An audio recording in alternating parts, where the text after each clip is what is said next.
Welcome back to Waters Ironworks. I promised my cameraman Gregory this would be a short video, so let's hope I live up to my promise today.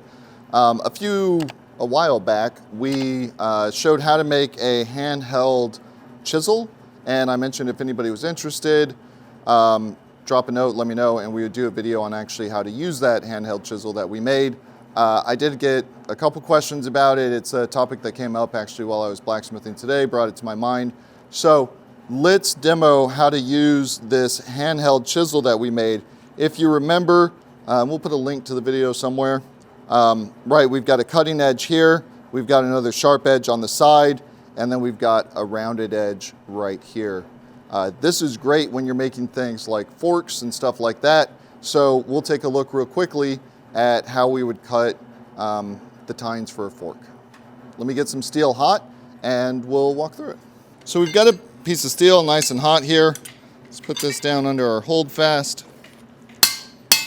I've got a glove on just to protect my hand from the heat.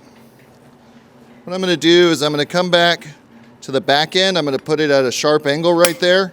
I'm going to give it a couple hits, start driving that forward or down, and then I'm going to roll it forward, move it, up, and then roll it forward. So I'm staying in my line the whole time as I go here.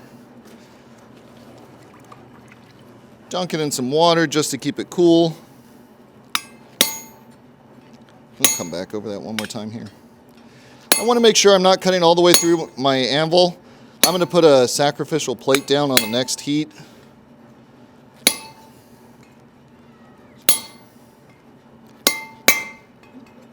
That's looking pretty good for a first pass there. Nice, reasonably straight line. We've got it nice and hot. We've got a couple of aluminum blocks that I use a lot of times as cutting plates, largely because I have them. I do feel they're sometimes a little quieter than steel.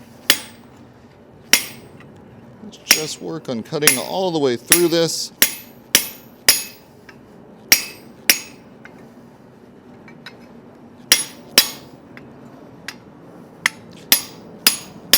By leaning this way back, I get a little bit steeper of a cut on the back end,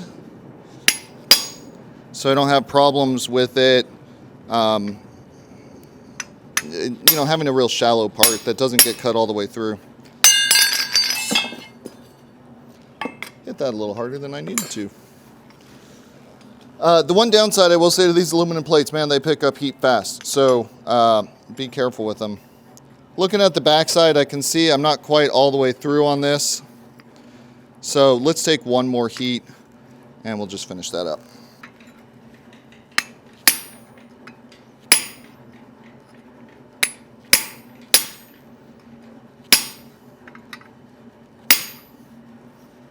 There we go. So we've got this reasonably well cut here. But as I take a look at it, right, we've got a little bit of rag in there. It also is a bit of a V, and it's not completely symmetric on the bottom. So let's get this hot again. I'm going to open it up a little bit, and we're going to go over to the post vise, and I'm going to show you how we can use the sides of this tool to finish cleaning this up and have it ready to go. We've got our V. I'll turn the front side, or what was the top side, towards you. Clamp that down nice and tight. We're going to take the sharp end and we're going to bring that down. Just use this and hammer on it and hammer into it. And that'll clean up any rag. It'll make sure that our cut is nice and symmetrical. I can lean it back a little bit if I need to.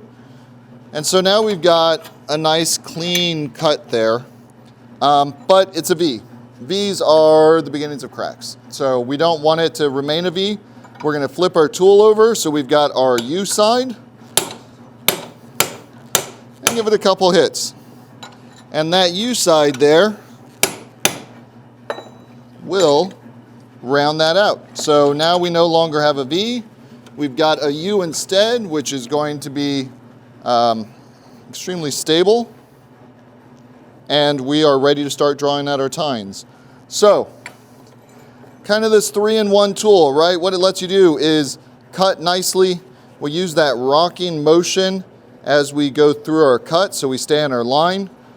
Then we come in, we clean it up first with the sharp end, flip it around, and put our U in, and we're ready to go, all with one tool. Hopefully this was a quick, useful video for you. It is related to some of the stuff you got to do for the Bonna courses. So hopefully you enjoy the hot cut chisel that we made earlier. Thanks so much.